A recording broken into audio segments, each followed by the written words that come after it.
500 টাকা কাম করে 700 টাকা বাজার করতে 200 টাকা ধার করতে। সরকারের কাছে একটাই আমাদের নিবেদন, যদি কিছু ফল পাকড়া, মুরগি, গরুর মাংস এগুলা কিছু জিনিসের তরকারি দাম কমায় ফেলা, আমরা গরিব মানুষ ঢাকা শহরে অনেক খুশি হব। ওই যে বলে আমরা দান করতেছি, দান কাদের করতেছে? যারা আছে তাদেরকেই দান করতেছে, যার নাই তারা দান পাইতেছে না। যারা নাই, আমাদের নাই, আমরা দান পাইতেছি না। Voter ID card, family ID card দিতেছি, তারপরও কিছু পাইতেছি না। জায়গায় 1000 টাকা দিয়ে আগে পোলাপান স্কুলে ভর্তি করাইছি, এখন লাগে 2500 টাকা। মানে সবকিছু ডিমেন্ড বাইরে গেছে, কিন্তু মানুষের যে আমরা যে ইনকাম করি ভাই, আমাদের ডিমেন্ড বাড়ে না। সবকিছু নিয়ন্ত্রণে আনলেই তো আমরা গরিব মানুষ খুশি। আমরা যে রাস্তাঘাটে কামাই যদি 400 টাকা 500 টাকা, বাজার করতে গেলে লাগে 700 টাকা। আমরা আধা কেজি ফল পাকড়া কিনে খাইতে পারি না। যে ফলের দাম ছিল 250 টাকা, সেটা হচ্ছে 400 টাকা। যে মাংসের কেজি ছিল 650 টাকা, সেই মাংস হচ্ছে 800 টাকা কেজি। আমরা গরিব মানুষ এক পা কিনতে গেলে 200 টাকা, এক পা গোস দুজন হয় না, একটা সংসারে হয়। গরিব মানুষের কষ্ট হয়ে যাবে। তা আমাদের কাছে আমাদের বলার একটাই, আমাদের সরকার, আমরা সরকারকে ভালোবাসি। সরকারের কাছে একটাই আমাদের নিবেদন, যদি কিছু ফল পাকড়া, মুরগি, গরুর মাংস এগুলা কিছু জিনিসের তরকারি দাম কমায় ফেলা, আমরা গরিব মানুষ ঢাকা শহরে অনেক খুশি হব। যেই সরকার আছে আমরা সরকারেরই চাপ, যেই সরকারে আসুক আমরা তাকেই চাপ যে আমাকে বাংলাদেশ আমাকে সুস্থভাবে থাকতে হবে, সবকিছুর দাম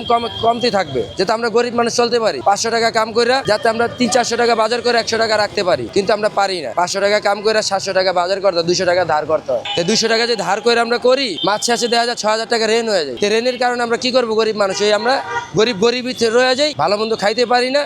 ওই যে শরীর শুকায় লাস্টে অসুস্থ হয়ে কি মেডিকেল যা পড়ে থাকি। মেডিকেল গেলে কি বলে, হালকা জ্বর হইলে আপনার ডেঙ্গু পেয়ে গেছে মনিয়া, যেখানে লাগবে 500 টাকা ওখানে বলে লাগবে 1500 টাকা। আমরা গরিব মানুষ চিকিৎসা করতে পারি না, ভালো মন্দ খাইতেও পারি। এখানে কি বলবো বলেন? তাই আমাদের বলার কারণে একটাই, যে সরকারি থাকুক, জিনিসের দাম কমায় ফেলাক, আমাদের গরিব মানুষ যাতে চলতে পারে, সীমিতভাবে কেনাকাটা করে খাইতে পারে, পোলাপান লেখাপড়া যেন করতে পারে। কারণ এইসব কারণে ভাই মানে আমাকে পোলাপানও লেখাপড়া হয়। জায়গায় 1000 টাকা দিয়ে আগে পোলাপান স্কুলে ভর্তি করাইছি, এখন লাগে 2500 টাকা। 1500 টাকা করছি, এখানে চাই 3000 টাকা। মানে সবকিছু ডিমেন্ড বাইরে গেছে, কিন্তু মানুষের যে আমরা যে ইনকাম করি ভাই, আমাদের ডিমেন্ড বাড়ে নাই। আমরা যে রিক্সা চাইলে একটা টিপ 30 টাকা, সেই টিপ মারতে হয় 20 টাকা। তা আমাদের ডিমেন্ড তো বাড়ে নাই। রিক্সা একটা রিক্সাতে 10 টাকা বাড়ে নাই, বিনিয়োগ 10 টাকার কমে গেছে। তা আমার কাছে কথা একটাই, সরকার আমার যে সবকিছু দাম কমায় ফেলে, গরুর মাংস, মুরগির মাংস, এটা ইত্যাদি যা আছে ফল পাকড়া আমরা খাইতে পারি না।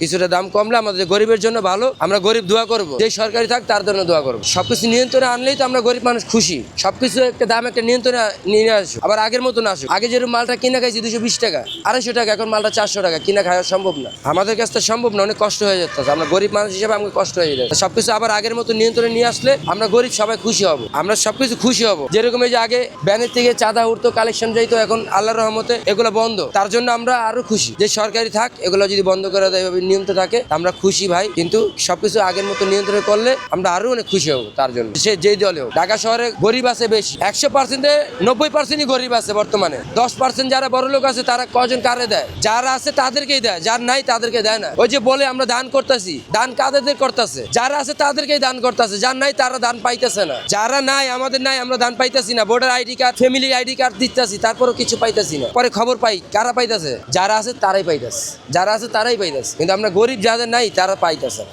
তাই এইগুলো জিনিস তদন্ত করুক, তদন্ত কইরা গরিবদের জন্য যেমন সীমিতভাবে করে দেয়, যাতে গরিব মানুষ চলতে পারে, গরিব মানুষ চলতে পারে, গরিব মানুষ খাইতে পারে, যাতে যেই সরকারি যাক তার জন্য দোয়া করবো। খোদা হাফেজ বাংলাদেশ।